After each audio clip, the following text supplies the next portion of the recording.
Believe me, once you get a great lease deal on a car, you will never go back to financing a car again. Should you lease or should you finance your next car?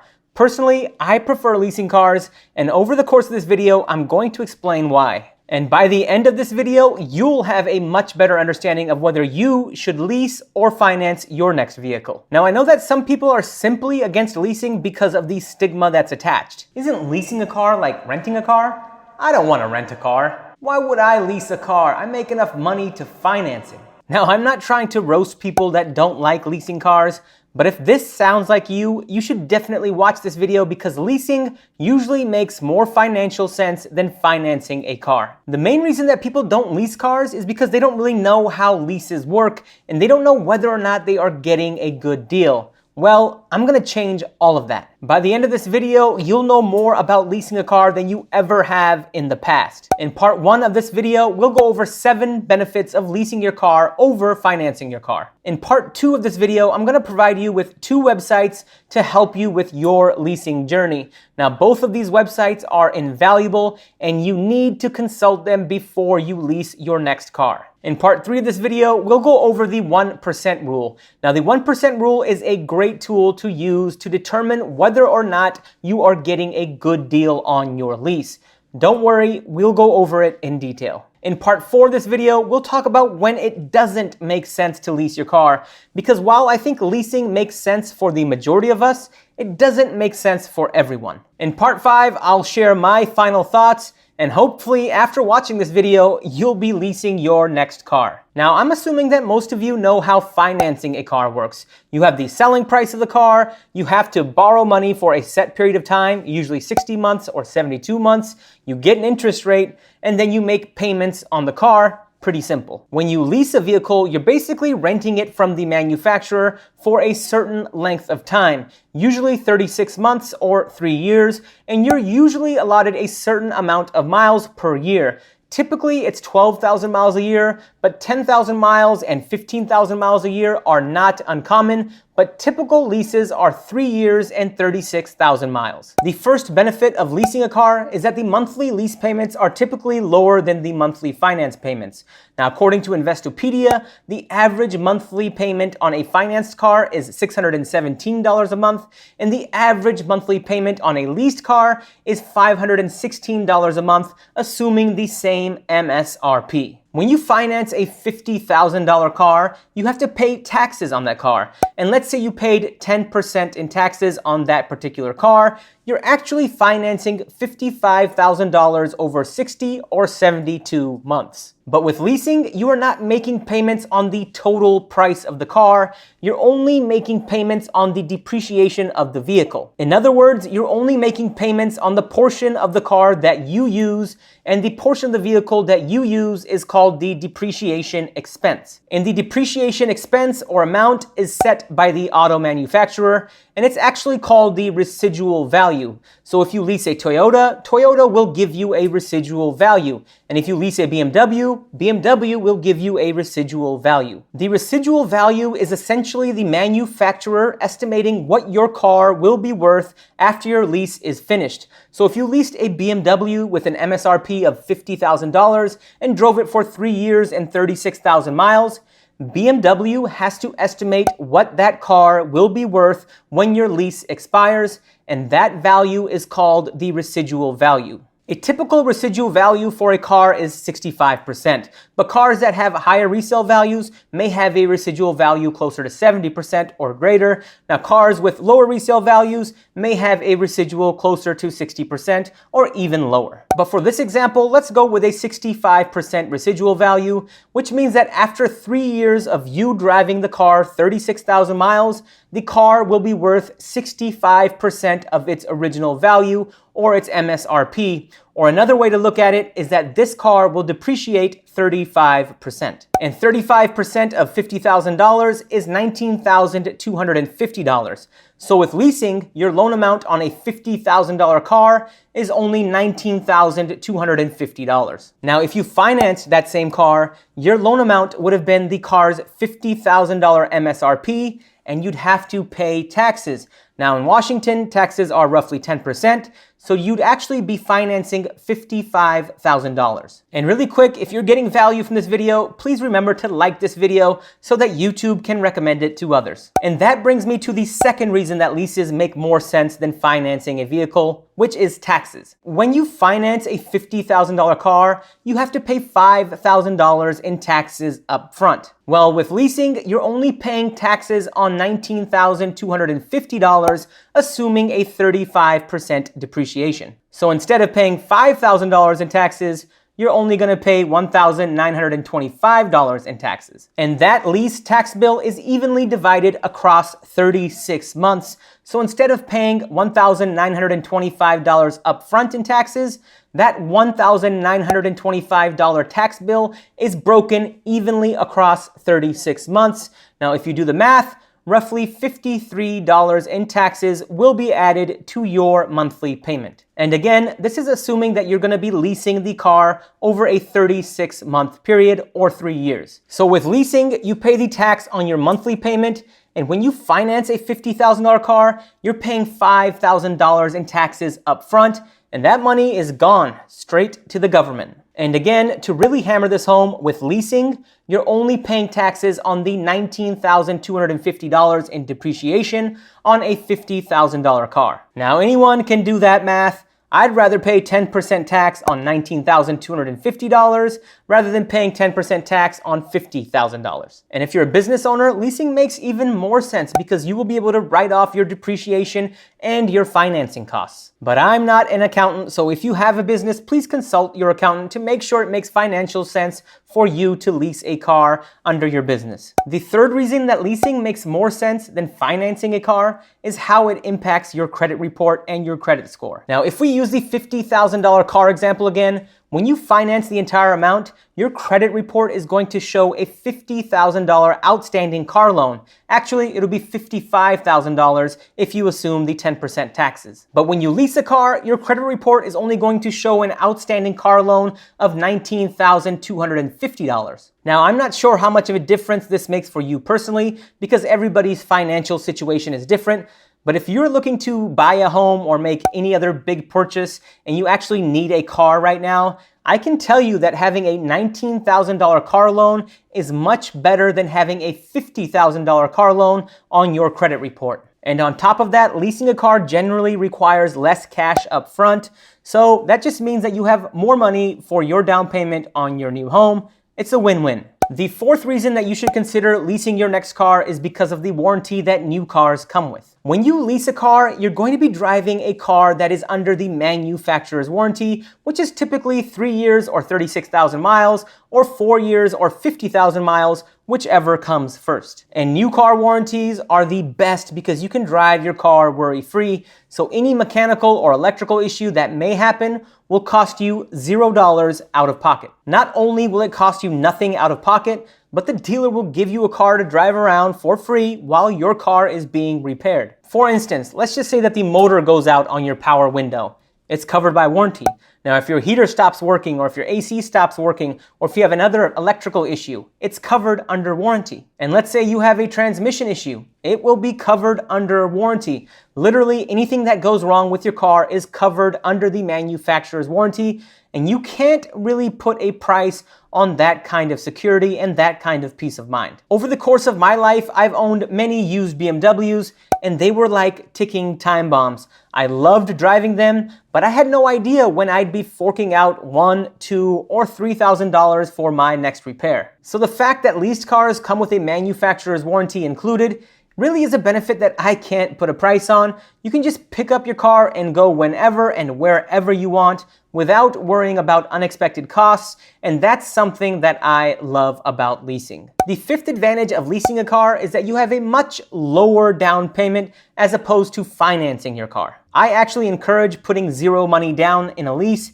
and if you can't get a zero down lease, you should always try to put the smallest amount down as possible. I would never go over $2,000 down. Oftentimes, when we finance a car, we put down $5,000, $10,000, $15,000 or $20,000 just to get the monthly payment to a place that we feel comfortable, because the more we put down, the lower the monthly payment will be. But with the lease, since you're financing a much lower amount, the monthly payment will already be affordable, and that lets you keep more money in your pocket that you can invest. And if you invest that money that you saved on your down payment by leasing instead of financing, you're actually subsidizing your lease even more, bringing down your effective monthly payment. So financing a car definitely has a higher opportunity cost than leasing a car. Now, I do want to take a moment and say that if you have any questions, please feel free to leave them in the comment section below, and I will get back to you. The sixth reason that you should consider leasing your next car is because of the financial flexibility that it provides. Now, many people don't know this, but leasing actually provides so much financial flexibility. If you want to buy your car at the end of your lease, you can do that. If you want to end your lease early, you can do that. And ending your lease early used to be extremely difficult and extremely complicated. You would have to pay early termination fees and do a ton of paperwork. But these days, with online marketplaces like Vroom, CarMax, Carvana, etc., you can end your lease at just about any time, and they will take care of all of the paperwork and pay the early termination fees. And I actually helped my parents end their car lease early using Vroom, and we actually walked away making around $5,000. On the contrary, when you finance a car and you want to get rid of it, it can be extremely complicated to decide what to do. Should you trade it in? Should you sell it by owner? How are you going to sell it by owner? And what's a fair price to sell your car? There's just so many questions that need to be answered. With leasing, the manufacturer has already determined the price that you can buy the car for at the end of the lease. So if you have equity in the car, like a lot of people do these days, you can buy it for that price. But if you simply want to walk away from your lease and turn in the car and perhaps get a new lease, you can do that without having to worry about how you will sell your car. The seventh advantage of leasing your cars is that you will always have a newer car with the latest and greatest features. Especially today, cars are like computers. After 3 to 5 years, many models become outdated. But with leasing, you are always at the forefront of automotive technology. That means that you'll have the latest and greatest safety systems, you'll have the latest and greatest tech features, and with the emergence of electric vehicles, depreciation on existing internal combustion engine cars is going to only accelerate in the years to come. And one of the main reasons that I like my family to lease and drive newer cars is because of the safety technology that they provide. You have features like collision avoidance, blind spot monitoring, automatic parallel parking, radar cruise control, and autonomous driving features, and a whole other host of features that not only make life more convenient, but it also ensures that me and my family are safer. Again, you can't really put a price tag on safety, but the latest and greatest technology and safety systems are something that I really value. Now, in this section of the video, I want to provide you all with 2 really helpful websites that I would definitely cross-reference before going out on your leasing journey. The first website that is a must visit is Lease Hacker. Now, Lease Hacker is a great tool if you are looking to lease a car, because this community provides so much value and provides so much information. And ladies and gentlemen, this is Lease Hacker's homepage. You can see that they cover a wide variety of topics. Here they have the latest deals. The best leasing SUV right now is a plug-in hybrid Jeep Wrangler. Trending, help, why can't I get the advertised deal? Trending, when should I walk out when negotiating a deal? How to calculate the equity in your leased car.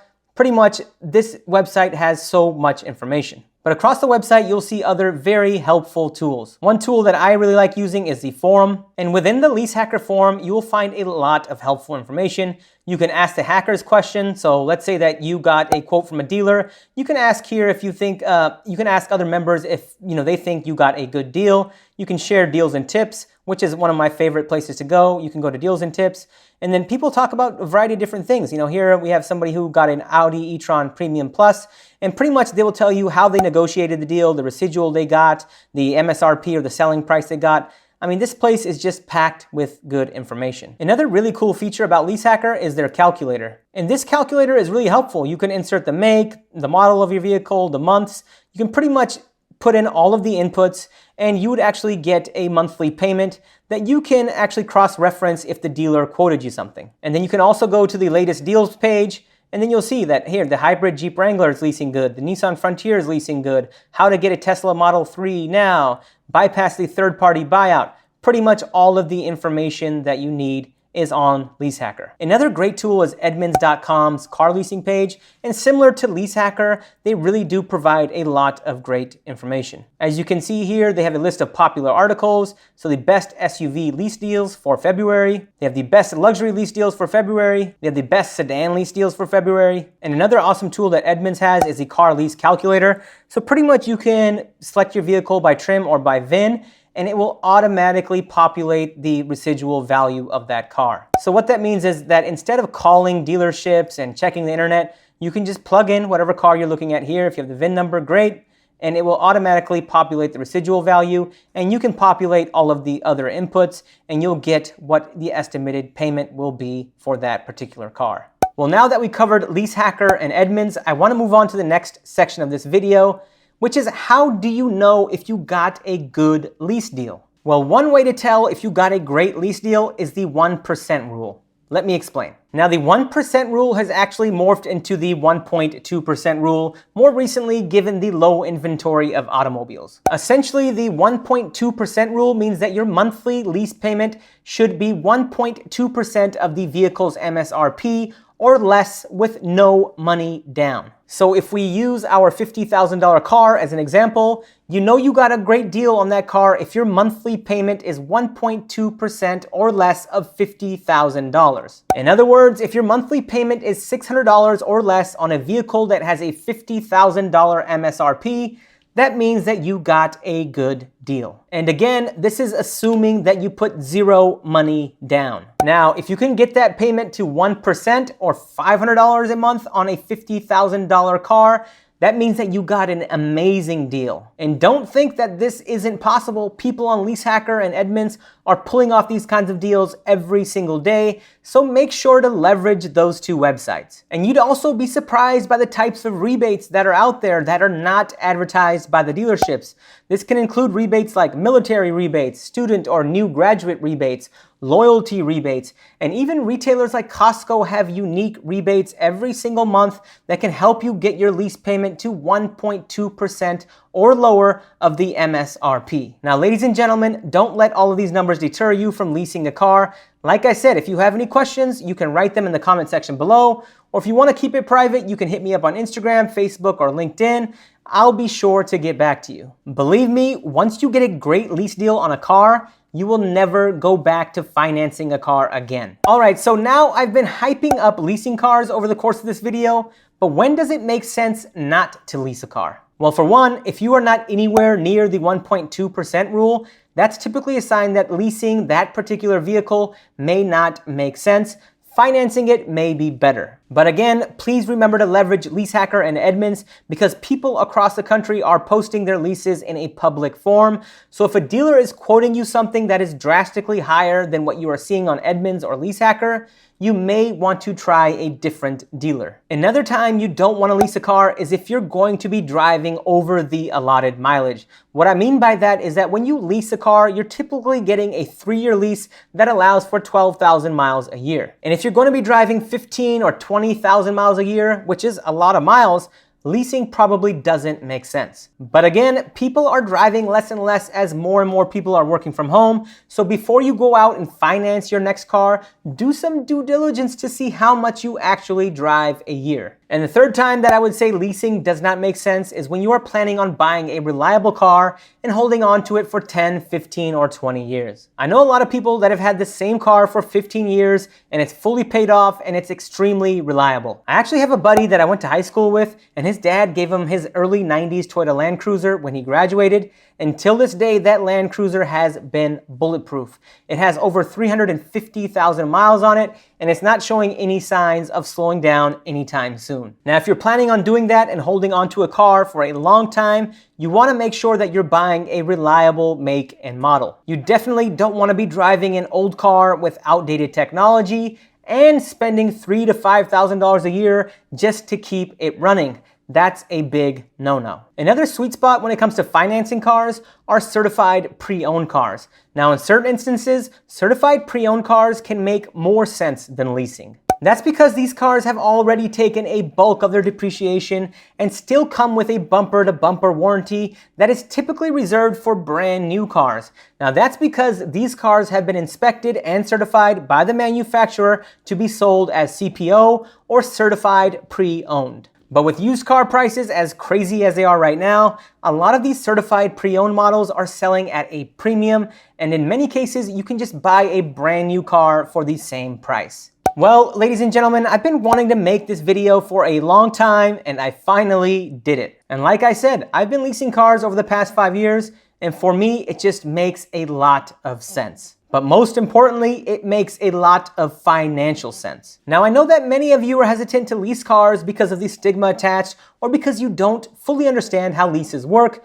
Well, I hope that this video really helps answer some of your questions and concerns. Now, if you found this video informational or helpful, please be sure to give it a thumbs up so that YouTube can recommend it to others. And if you have any questions, please feel free to reach out. And with that, I'm gonna call it a video. Thank you all for watching. I will see you all next time.